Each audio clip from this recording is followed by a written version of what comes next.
It's an exhausting life to have to continually monitor your life and wonder, is that person going to become a flying monkey? Is that person going to become a flying monkey?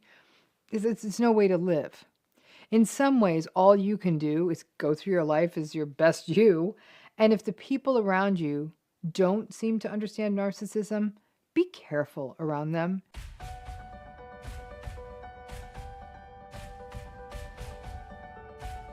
This particular episode takes on 6 alternatives to calling out the narcissist, because if you're not going to call them out, you need an alternative. So this short series takes on what happens when you call out the narcissist, the reasons people do it, and in this last piece, some alternatives to doing it. Now listen, I've said it over and over again, right? My stance is clear. There's no point in calling them out. They aren't listening, and in general, calling them out is far more likely to generate more harm than any growth. So unless you love yourself some conflict and rage, and some of you may enjoy that, then calling them out is never a good idea.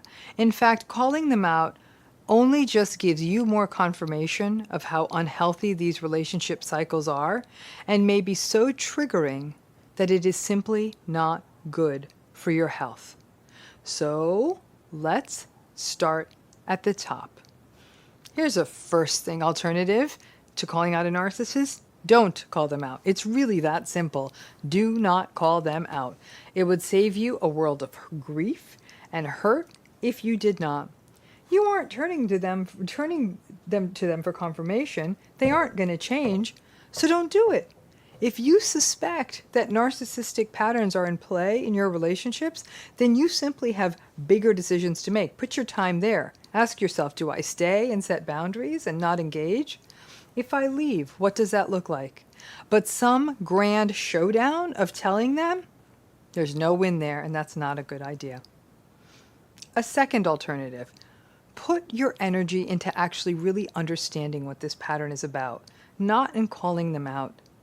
An issue that often arises is that people read books or blogs or watch videos on channels such as this, and then will find themselves saying, aha, now I get it.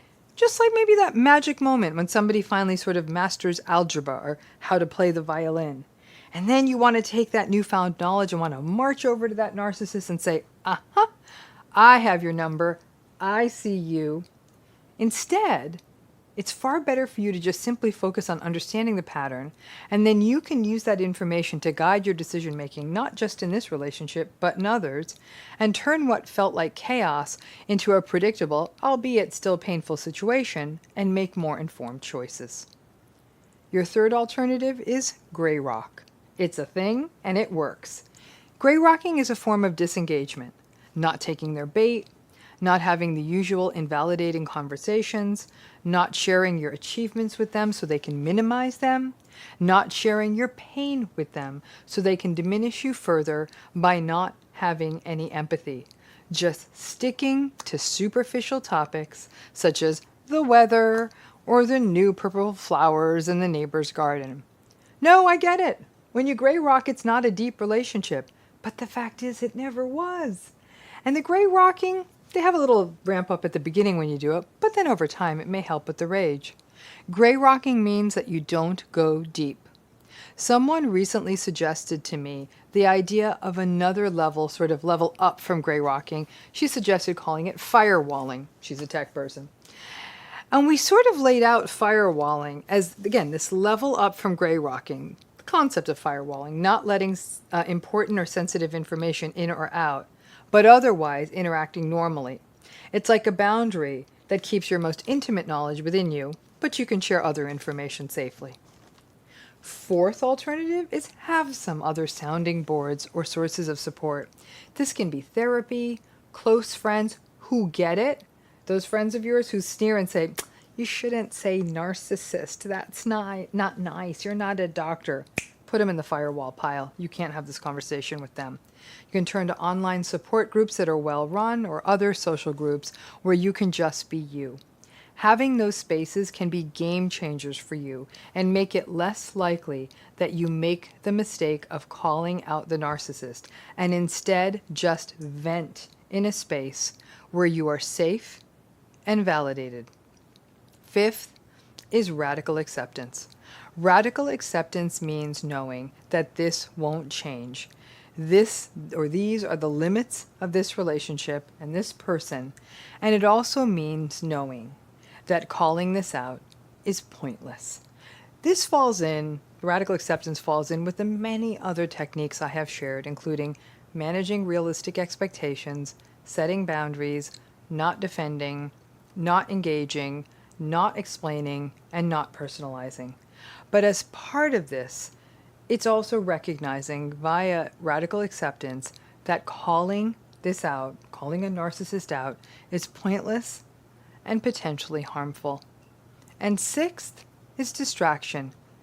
Do something else.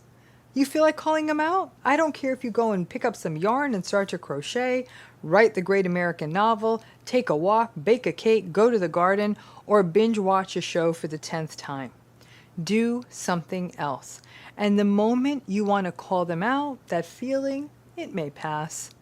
I gotta say, watching a show or a movie is particularly useful because it can sometimes change your disposition or your perspective depending on what the show is about. And just that little change in focus and perspective may pull you back from wanting to do it and sort of letting that desire to call them out pass. I'm going to say this for the third time in this series. All of you are as free to do as you wish. We have that option. And to know that all choices carry a responsibility. If their ragey word salad mess is a price of admission to speak your truth, then you do you. You do what feels right. But you go in thinking, if you do go in thinking there could be real change and real contrition from them, then don't do it. And keep in mind that there are other people who get affected by their rage. Children, co-workers, other observers. So please be mindful of those impacts before you start calling them out and their rage overtakes everyone. For those of you with traumatic histories, narcissistic rage is not only triggering, it's destabilizing. It can result in setbacks in functioning and in ramp-ups in other mental health symptoms. The narcissist is going to remain a one-person wrecking crew. Please protect yourself, as their rage and their manipulation can literally make you sick, both mentally and physically. And not calling them out is not enabling. A lot of people say, if I don't call them out, then I'm part of the problem. They're already enabled. And you calling them out in a strange way enables them more, because it means they can just go on yet another one of their ragers that they use to release tension. They aren't going to change. And more meaningful consequences that may range from legal, criminal, financial, employment, or social penalties or remedies are probably not going to happen on your watch. Consequences that could result in a loss of their power, their privilege, their resource, and their social standing are typically all that will ever get through to them. And it very rarely happens in this world. The world enables them. Our laws enable them. It's not just you. In narcissistic relationships, we strive. We have to strive for our own self-preservation and protection. And we need to try to heed those red flags early and often. So there are alternatives to calling them out. There's no point. It is a pointless endeavor. These are 6 things you can do instead. Keep them at ready access and recognize that at those times you want to say, do you recognize what a raging narcissist you are? I don't know. Go turn on that Netflix. So let's talk a little bit about this concept of soul distancing. In a time, as we're making this video, we were talking about other kinds of distancing, sort of traditional social distancing, keeping 6 feet away from people as a way to sort of ease the spread of the virus and to keep more of us healthy for a longer period of time so we don't overwhelm the health industry. We understand what that's about. We understand why we need to do that. But here's where it gets sticky. A lot of people are reaching out to me, and I'm getting unprecedented numbers of emails and messages about this issue of, listen, I did all the work I was supposed to do. I set the boundaries. In some cases, they went no contact. In some cases, they went gray rock. They created very robust lives outside of the household, to career, school, you name it. All the things they needed to do social support networks to be able to help them cope with the narcissist in their lives. Here's where things changed. In many, many, many parts of the world, I live in one of them right now, what we're having to deal with is a sort of a stay-at-home order where we can't leave our homes easily. So the challenge in this then becomes, what do? You no longer can't just walk out of the house. Yeah, I guess you could take a walk, but in some parts of the world you can't even do that. So how do you manage this era and what's happening while staying healthy? Now here's what's interesting. This concept is something I started talking about long before any of this happened, and it was often related to things like family dinners and holidays and vacations and things that you were sort of put into tight proximity, like a holiday dinner or a festival dinner where you were thrust in close proximity to some of your more toxic and narcissistic family members or partners or anything like that. The challenge then becomes, many times people say, hey, listen, there's parts of my family I really do love. I love some of my siblings, or I love one of my parents, or I'm fond of my grandparents. And I'm not willing to completely divorce myself from that system because these people are meaningful to me, which I think is wonderful.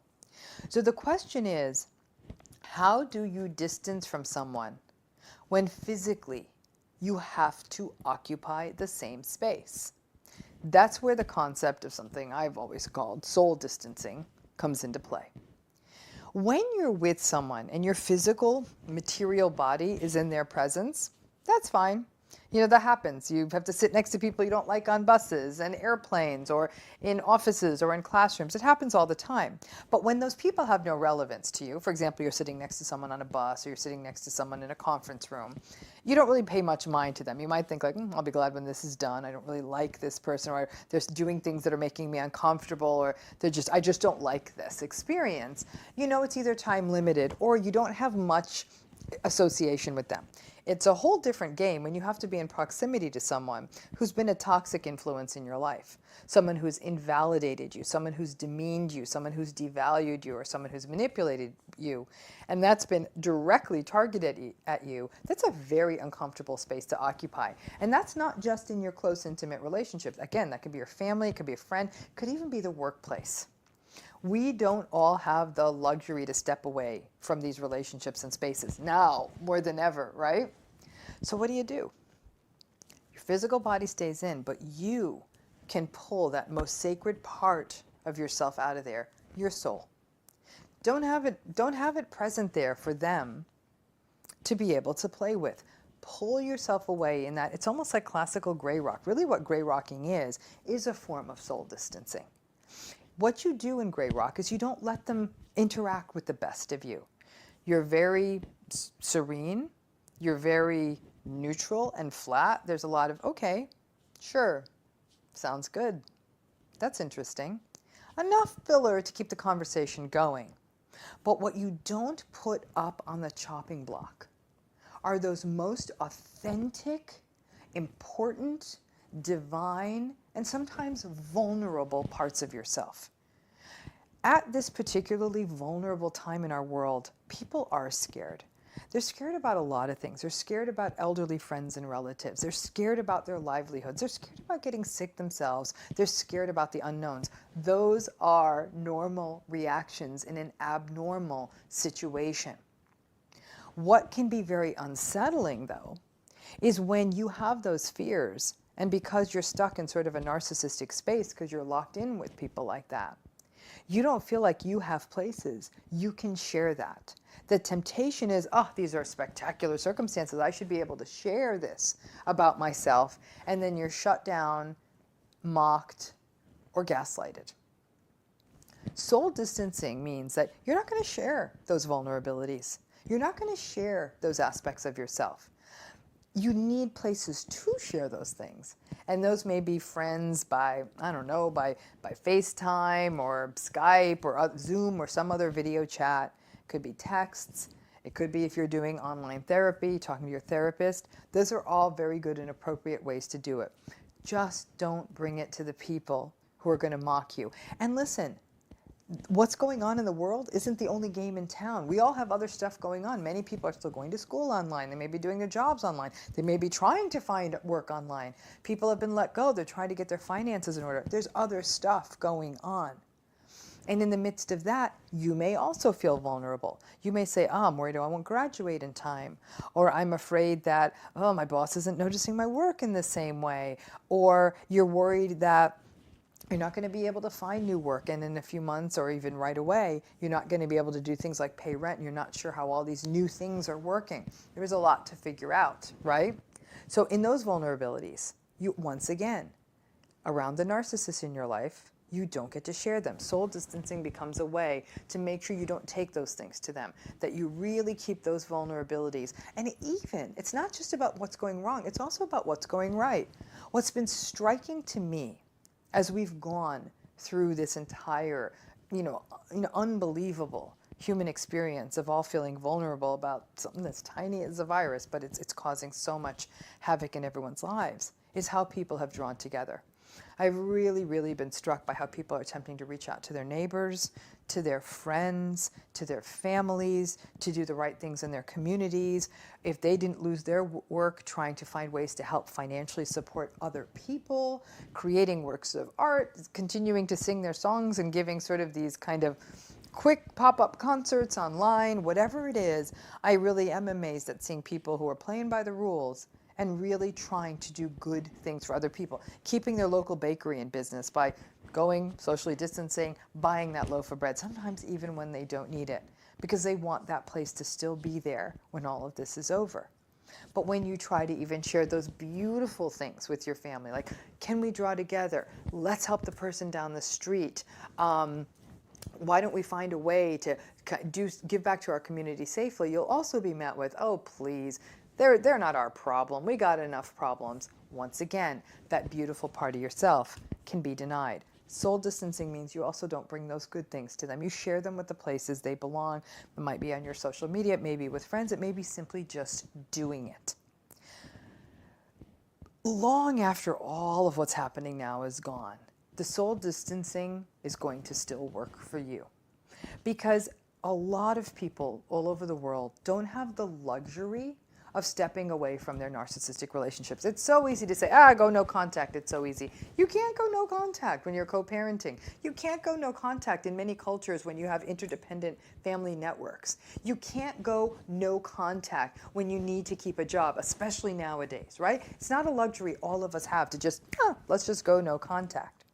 Soul distancing is a way to do a different kind of no contact. Because what happens then is that part of you, that again, divine part of you, there's no other way I can say it, it's that divine soul part of you, is not even out there for the narcissist to touch. It becomes an intentional action. You almost need to go into it saying, okay, I can almost visualize that part. I can almost visualize my soul, that part of myself, I'm sort of going to put it away. And then I'm going to interact with the narcissist. I'm going to kind of use a gray rock approach, and then find those spaces where you can do that kind of sharing. When we're vulnerable, when we're fatigued, when we're stressed, and when we're anxious, those are the times we often make, the mistake or the lapse or the slip, if you will, of bringing those vulnerable things to the toxic and narcissistic people in our lives. And at this unique time of sort of being locked down, we may be in close proximity to them, and they may honestly feel like the only game in town, like they're the only people we can talk to. They're not. You've got to view soul distancing as an incredibly powerful tool for advocating for yourself and protecting yourself without creating conflict. It's very much an action that you engage in. Now, as often happens with things like gray rock and no contact and just not engaging, narcissistic and toxic people don't like that. They don't like that you're not giving them something to punch at and have conflict with and be angry about. And they love engagement because it becomes one more place to gaslight or manipulate you. So initially, they're not going to like that. They're going to want to draw that part of you out, and they're pretty masterful at it. For you, the intentional, focused work is about, I'm not taking my soul out right now. I'm going to keep it here, secreted, because those who are worthy of seeing it and its beauty will get to see it in all its glory. This person hasn't earned that right because they haven't respected it in the past. By making it a very intentional act, it allows you to even be in close proximity to someone who isn't able to be with that really wonderful, vulnerable, honest, authentic part of you. You hold that back. And you still may be able to sit and talk with them about the weather, listening to their meanderings and ramblings and conspiracy theories and whatever talk they're engaging in that day. But again, you can go to that very mindful, centered space, protect you, and not hand over the best part of yourself. Like I said, long after all of this is over, soul distancing, which in many ways is a variation on sort of gray rock or no contact, but it goes beyond that. It's an awareness. It's an awareness that there's this piece of you that's very much you, that is your authentic good piece of you. Don't hand that away. If you do it enough and you keep having that vulnerable, beautiful internal space in you, that spiritual space in you, if you want to view it that way, if you keep letting that get trashed, it impacts you in numerous psychological ways. Versus if you're aware that that piece of you is very much you and that you've given yourself the right to keep it held back, only sharing it with those who are deserving of being in the presence of your soul. Listen, the soul is a very philosophical concept, and even as sort of a traditionally scientifically trained psychologist, we didn't do a lot of soul talk in grad school, or even as we went through our training. But I must say that it's the psyche doesn't quite capture it. It's that part of us that doesn't conform to something we get. It's the us. It's the identity meets our divinity, meets our spirituality, meets our authenticity. But that part of us includes everything from our childhood vulnerabilities to our creative interests to the things we want to be and the things we hope to be. And a lot of people are letting those thoughts go through them right now and say, this is a wake-up call. How do I pursue those things? Don't have that conversation with the narcissist. Soul distancing means that I got all this beautiful stuff in me, and for the first time, I'm going to give myself permission to only share it with the people who get it. How do you handle flying monkeys? Now, this is a question that more than a few people have sent in and asked me about. And it's interesting, I thought about and developed this video during the holidays, a time when I know many people are thrown back together with family members that they have attempted to manage and distance from, and now, because of the forced gaiety of the holidays, I have to see them. I also know that people have run into flying monkeys in the workplace, on social media, and in friendships. Before I get on how to handle them, I just want to give you a reminder, the healing program, Healing from Narcissistic Abuse, starting in January. Just go to the video notes, hit that link. You'll get on our email list to get the rest of the information to register. So how do you handle flying monkeys?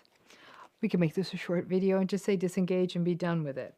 But the challenge is that it's not that easy. And sometimes the flying monkeys in your life, they're not as toxic as the original narcissist. So let's address ways for managing the flying monkeys that are inevitably a part of your life if you have a narcissist in your life. Let's start by breaking down what flying monkeys are. They are typically enablers, but they can also be people who are ignorant about narcissistic patterns and do not see it, and they're like clay in the narcissistic person's hands who can manipulate them with ease. Flying monkeys are typically people who were one time, or may still be, connected to both you and the narcissist. These could be family members, friends, co-workers, neighbors. The narcissistic person will mobilize the flying monkeys, typically at times when things aren't going well between you and the narcissist. Maybe it's a close relationship that's unraveling, a contentious family relationship, a difficult workplace situation, or a friendship that's falling apart.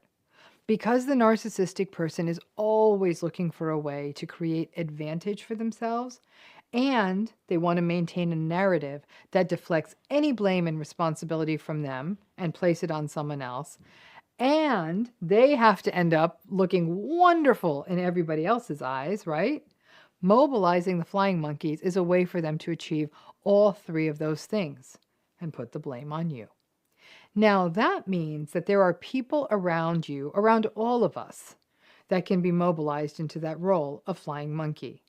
One of the most painful parts of flying monkeys is that these are people, they're often people, who you may have considered to be friends or trusted family or just good people in your life.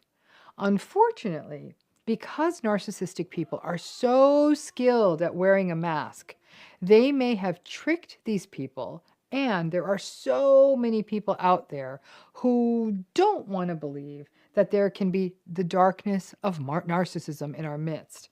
And any of us who have been through narcissistic abuse and really get it, I think we're regularly shocked at how few people out in the world at large do get it. Now, flying monkeys are people who are often vulnerable and recruitable, and the manipulations of the narcissist are no match for their rosy-eyed or naive vision of the world.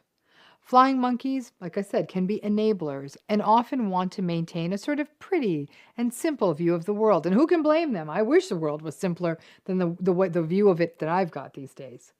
But that makes the flying monkeys vulnerable to a twisted narrative, and also one where the narcissistic person beautifully is able to paint themselves as a victim. Now, just like the original flying monkeys in The Wizard of Oz, they're a flock. They're almost like a flock of birds. They mob and come at you as a group, which leaves you feeling even more gaslighted because it seems like an entire group of people are on the same page in a way that is completely at odds with your reality and siding with the narcissist. This can be devastating if it is a family and you actually believe that some of these family members had your back, or you've had their back and been there for them in the past. Or it could be a long-standing group of friends whom you have known for years. In fact, you might have been friends with them even before the narcissist became friends with them. Or colleagues that you have supported for years. It's a betrayal. And because it's a betrayal at such a large scale, it is overwhelming and unsettling. So, to the original concept of this video, how are you supposed to protect yourself when it comes to flying monkeys?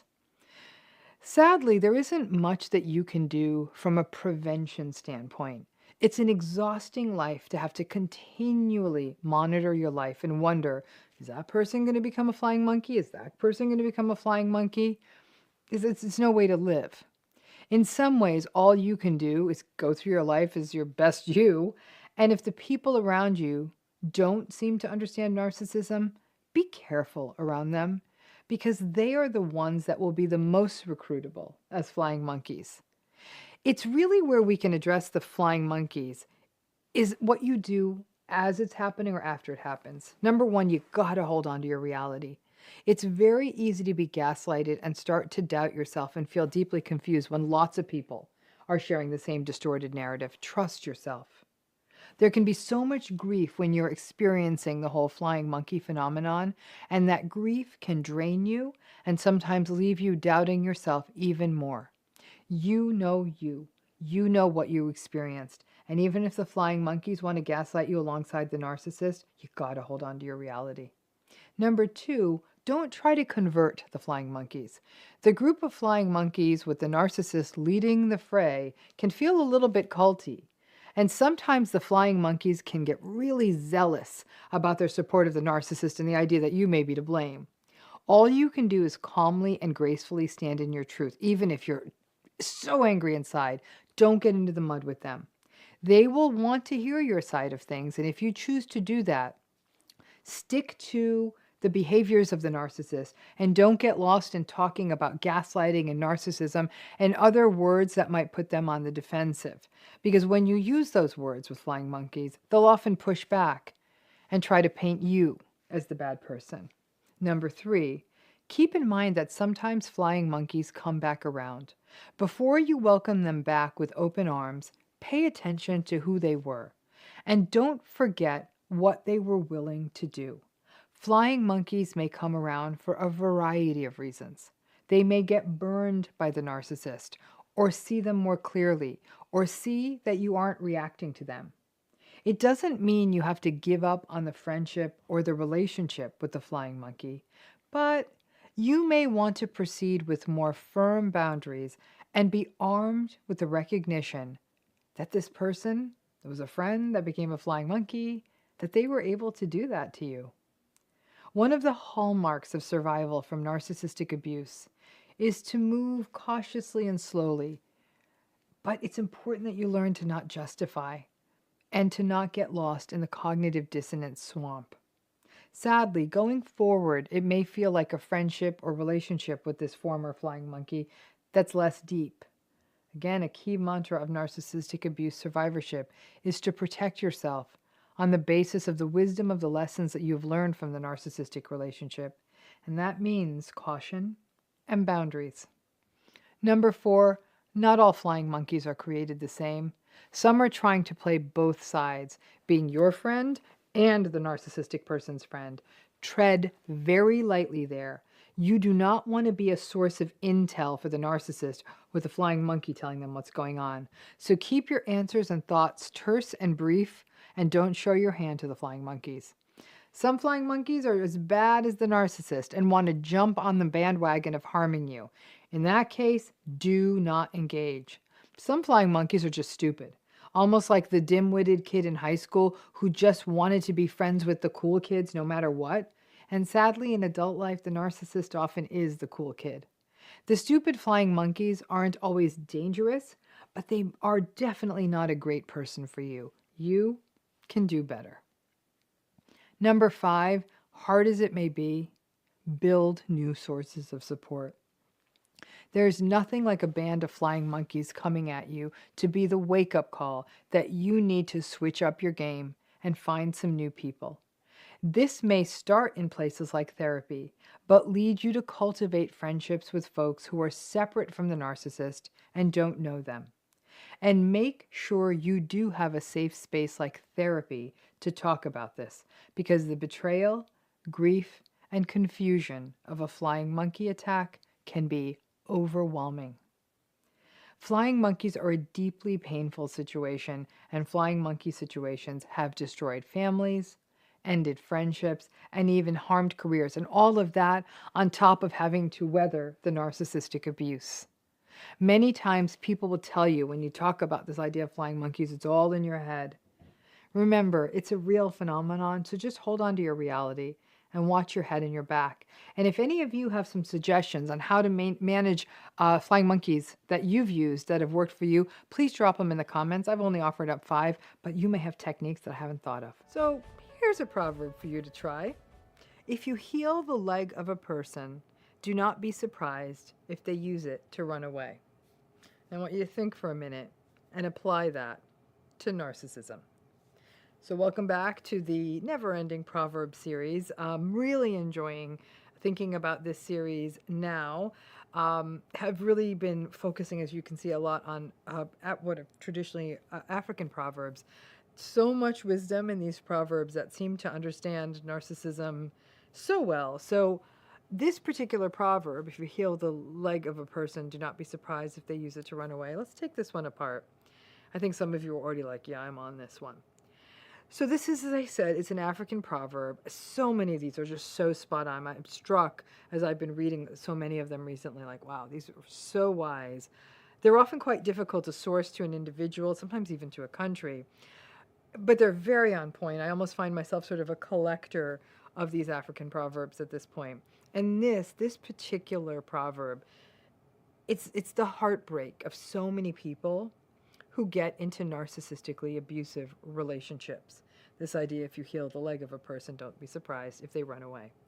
Now, as you know, I have talked repeatedly about the toxic fairy tale of the empath and the narcissist, and what happens when very empathic people and very narcissistic people get together. Basically, as too many of you know from firsthand experience, the empathic person exhausts themselves in their ill-fated attempts to love, rescue, enable, and help the narcissist. Everyone is given a bunch of bad advice as we grow up and a bunch of ridiculous fairy tales on love stories and how love stories are about rescuing someone and the happily ever after. And after, you know, all of you know that these rescue love stories are basically a crock of you-know-what. But this kind of thinking, rescuing and love stories, has gotten so many people into terrible situations in which they really try to help the narcissistic person in their life. They listen to the narcissistic person's victimized rants. They give them endless supply. They learn to stop talking about themselves. They support the narcissistic person in their dreams. They give the narcissistic people second chances, third chances, 150th chances. And they always, always give the narcissistic folks the benefit of the doubt, all in this grand fantasy of rescuing them. But after you do all of that, one day, in many cases, the narcissistic person will either cheat or leave or end the relationship. And as much as I warn people about the harms of narcissism, I'm the first to acknowledge that a narcissistic person doesn't end up with this personality style out of nowhere, right? It's not like it's bad luck. Well, I guess it kind of is bad luck because many narcissistic people have really rough backstories. They did sometimes experience difficult childhoods that were characterized by anything from trauma to neglect to having one or two narcissistic parents to being subjected to lots of inconsistency. And it's believed that narcissism as a personality style really reflects an anxious and avoidant attachment style, which is not an easy way to live. None of it's easy. Sometimes narcissistic people didn't have all of that. Instead, they were just really spoiled, really overindulged as children, never were taught limits, or they were just the overindulged golden child, and they get really good in adulthood at shaping their story in a way that will manipulate other people and get them what they want. Now, keeping all of that in mind, it can be hard because a lot of people feel like, oh, I have to rescue this person. Now, this rescuing narrative tends to happen more often with the vulnerable narcissists. This is the type of narcissism that's characterized by lots of anxiety and sadness at times, social awkwardness, lots of neediness, lots of grievances, sullen victimhood, resentment, being pouty, being quietly rageful, being vindictive. These are folks who, unlike the grandiose narcissistic types or even the malignant narcissistic types, they tend to be more introverted and socially anxious. And as a result, they do not initially come off as charming or charismatic or confident, but rather a vulnerable narcissist will often initially come off as quiet, perhaps even shy, and definitely not as sort of in-your-face attention-seeking. In the early days of any relationship with a vulnerable narcissistic person, they may quite often share sort of tales of woe, belief of how everyone has let them down, their parents, life, everyone they ever went to school with or ever knew, every teacher they ever had. They believe that no one sees their excellence, that they never got a lucky break. Now, if you fall for all of this sort of vulnerable narcissistic polemic or vulnerable narcissistic rant, it can be very tempting to want to rescue them, to want to save them. Vulnerable narcissistic people can almost turn into a sort of project for the empathic people who come into their lives. You may do everything from listen to them for endless hours, loan them your car, introduce them to someone who can help them get a job, loan them money, help them with their resume, tell them how great they are, offer to let them move in so they aren't sofa surfing. In essence, you try to rescue them. You try to right all of the wrongs that they tell you have happened in their life.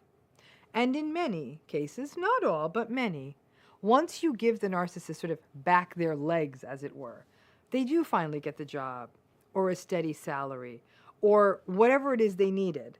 They may end up being done with you.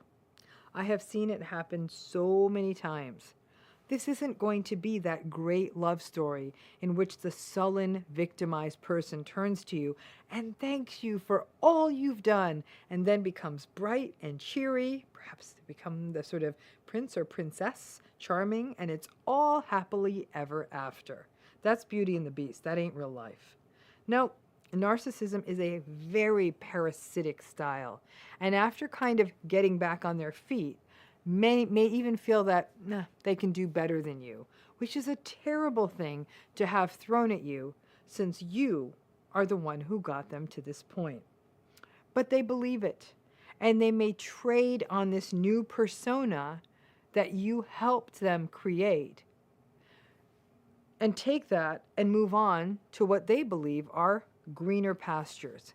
And when this happens, it can hurt. It can really, really hurt and play on all of those wounds, those core wounds like, I'm not good enough.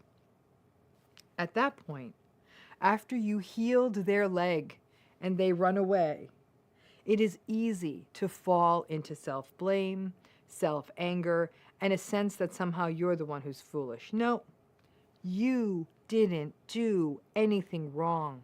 You were human. You were kind. And it becomes a painful but real life lesson that when dealing with narcissism, and I got to tell you, a lot of these African proverbs understand narcissism better than most shrinks understand narcissism today.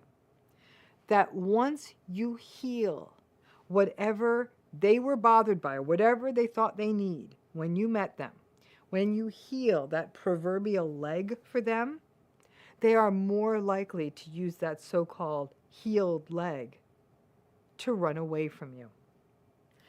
Now, when a person is left, by a narcissist, when a narcissist leaves the relationship, it's easy to fall into the distorted and flawed thinking that the narcissistic person, that they're going to change for the next person, or it's easy to fall into the belief that of I am not enough. And that's why they left. Or now that they changed, they wanted something better than me. They haven't changed. They didn't change with you. They're not going to change for the next person. They're not going to change for the person after that. You know why? Because they can't. You are more than enough. And they didn't change, and they're not going to change. For narcissistic people, all relationships are transactional, and the transaction largely benefits them. In their heads, if they were actually in touch with themselves, honestly, what they view it as is, hey, I was in a relationship with you, and that makes you lucky because you got to be with me, and you did stuff for me. Well, yeah, you did stuff for me because I deserve it. And guess what? You got to be in a relationship with me, and aren't you lucky? That's actually what goes to their little entitled brains. And then they'll say, and no, I'm kind of done with you because I got what I needed, so bye. It hurts. And because of this transactional nature of these relationships, there are lots of people who get into relationships with narcissists and who help the narcissist sort of heal. And by heal, I don't mean that you're getting them better. You're healing them from their narcissism. I mean that you take care of what they need. You take care of what they feel entitled to. You may pay bills or solve problems or make them look good to other people. And then you watch them walk away because the narcissistic person got what they wanted from that transaction with you, and now they're done because they're done with the transaction. They aren't thinking about you when they leave because they don't care. And your rumination is about what you could have done to have kept them in the relationship, right? You keep ruminating, what could I have done? Maybe I could have been more, maybe I could have been different. There is nothing more you could have done. You already did enough. In fact, I'd argue, you probably did too much. The entitlement of narcissism is that they do expect other people to do what they need, even to sort of fix them, and then the narcissist can waltz off into the sunset on that leg you helped them heal. Adult relationships, no adult relationships they're not about fixing, they're not about rescuing, at least they shouldn't be. Healthy relationships are about balance and respect and mutual regard and compassion. If during all of that you support each other and sometimes help each other solve problems, then that's great. That's wonderful. That can happen, and that will happen in a healthy relationship. But nobody should believe that the only way to win someone over is if you fix their life. So, this proverb, if you heal the leg of a person, do not be surprised if they use it to run away, actually really applies to many narcissistic relationships where people felt they did so much for the narcissistic person, and the narcissistic person took it and walked. The best I can leave you with is stop trying to fix them. It can't be done. It can't be done by me. It can't be done by you. It can't be done. And the fact of the matter is, rescuing and fixing, that's not what love is. Hope that gives you some clarity. Thanks again.